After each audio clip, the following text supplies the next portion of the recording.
I'm sure we've all come across individuals in our lives who occupied leadership roles such as a boss or coach who were either great leaders or maybe not so great. My current boss is a wonderful leader. She is a great delegator and comes up with ideas on how we can do our jobs more efficiently, while at the same time she genuinely cares for her employees. My previous boss, on the other hand, wasn't a very good leader at all. He often wasn't very clear on what he expected of us and didn't seem to care about us as individuals. We are all getting out into the adult world, many of us nearing the end of college, meaning that some in the near future will be put into these bigger leadership roles. Therefore, it is rather important to understand the different leadership styles. Each style of leadership is and can be very effective, but some styles tend to be more effective in certain situations. This can include a mix of certain styles. A leadership role I have personally been in is that I used to help teach horseback riding lessons. Through that, I learned how different personalities react to certain leadership styles, as well as how certain scenarios or situations call for a specific leadership style or a mix of the styles. Aside from my personal experience, I've done some research on these different styles of leadership through our textbook, Communication in the Real World, as well as some internet research that will later be discussed. First, I will describe the three main leadership styles, which are directive leaders, supportive leaders, and achievement-oriented leaders. Secondly, I will examine when and how each of these styles may be more suited to certain situations. And lastly, I will explain how a mix of these styles usually makes for the ideal leader. To start, we will take a deeper look into the directive style of leadership. The directive style leadership is very effective and tends to be especially effective in a work environment, whether that be office, retail, or an outdoor work environment. The directive leadership style works through effectively communicating goals and expectations to a team or group of individuals while providing guidance as well as an agenda to keep the team on track. And this is according to Communication in the Real World. To add to this, according to lewiscarter.com, directive leadership is primarily about controlling the actions of followers or subordinates. Often you will make all of the decisions on your own instead of collaborating with others. As a directive leader, you will tell your followers how things need to be done instead of asking for their feedback or letting them make their own choices. End quote. Although this is a very common leadership style, it is not always preferred, especially by individuals taking orders, because it doesn't always allow the team to express any ideas they may have on how things could potentially be run smoother, and on top of that, it only allows for one person's ideas, which may not always work well with certain personalities. Now on to the supportive leadership style. In our textbook, it states, supportive leaders show concern for their followers' needs and emotions.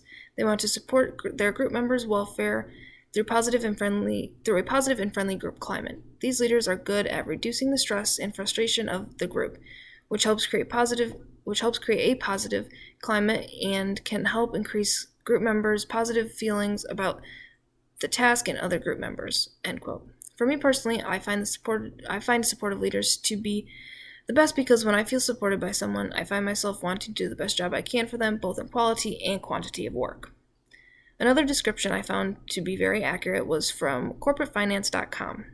And they say supportive leadership is a leadership style where a manager does not simply delegate tasks and receive results, but instead supports an employee until the task's completion.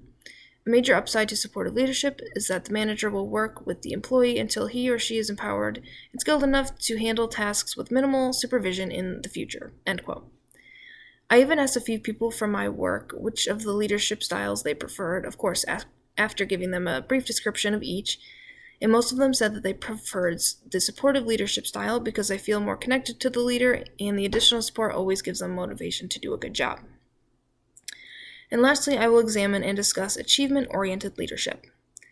Achievement-oriented leaders strive for excellence and set challenging goals, constantly seeking improvement and exhibiting confidence that group members can meet their high expectations. These leaders often engage in systematic social comparison, keeping tabs on other similar high-performing groups to assess their expectations of the group's projects. End quote. When asking some of my coworkers about which leadership style sounded the best and why, the style didn't seem appealing to many of them because although showing confidence in a group is a great thing, a few of them said that their previous bosses would often set unrealistic goals for them and then seem to get upset when those goals weren't reached. So as long as the goals aren't too unrealistic and the leader isn't keeping tabs on the workers to the point of micromanagement, the style of leadership does have a lot of potential to be very, very good.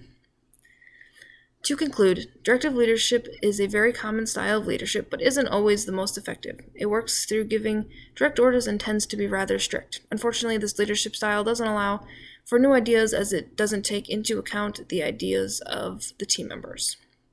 Supportive leadership tends to be the preferred leadership style among most people. This style gives direct support to each team member individually, which in return makes for more enthusiastic workers. And achievement-oriented leadership works when a leader constantly strives for improvement and gives workers challenging tasks while frequently checking in. This can be a great leadership style so long as the leader doesn't give unrealistic expectations to the workers and doesn't micromanage, because let's be honest, nobody likes to be micromanaged.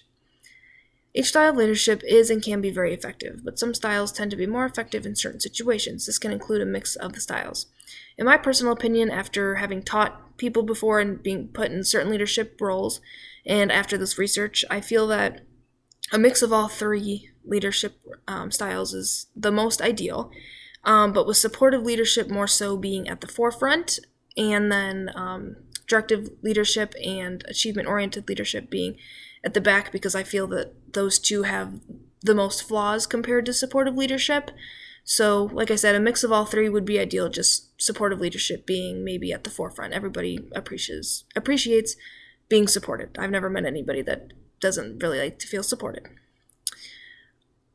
Each of these styles are very important for each and every one of us to consider, as many of us may have very important leadership roles in society. And the leadership styles we choose to use will impact the lives of the people we lead, whether that be in the near future or the far future.